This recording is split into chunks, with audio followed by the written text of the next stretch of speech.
అయితే ఇప్పుడు నువ్వు మీడియా ముందుకు వచ్చి ఎందుకు ధైర్యంగా చెప్పాలనుకున్నావు? ఇప్పుడు నేను ఎందుకు రావాలి అనుకున్నానంటే, నాలాగే అక్కడ నాతో పాటు వచ్చిన 20 మందిలో మేము 6 వచ్చాం.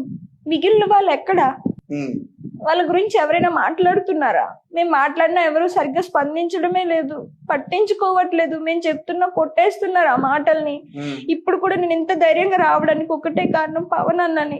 పవన్ కళ్యాణ్ అన్నని చూసి నేను బయటకు వచ్చాను, మాలాంటి వాళ్ళందరికీ న్యాయం జరగాలి అని అనేసి. ఎందుకంటే ఇన్నాళ్ళ రాజకీయ నాయకుల్లో కనీసం అన్నకైనా మాట్లాడాలి అనిపించింది మా గురించి.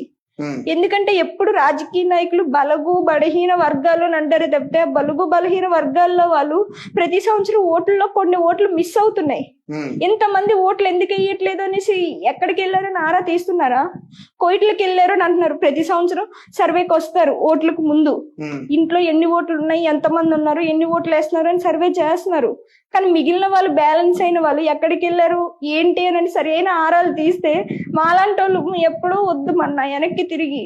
ఉమ్. ఇప్పుడు నేను వచ్చాను, మిగిలిన వాళ్ళు ఎక్కడ? కనీసం వాళ్ళు తిరిగి రావాలి అనేసి నేను ఇప్పుడు ఇంత ధైర్యంగా వచ్చి బయటకు వచ్చి మాట్లాడుతున్నా. వాళ్ళని తీసుకురమ్మనండి అన్న, నాకు ఇంకేమీ వద్దు. ఓకే, ఫైనల్ గా నువ్వేం చెప్పాలనుకుంటున్నావు ఈ మీడియా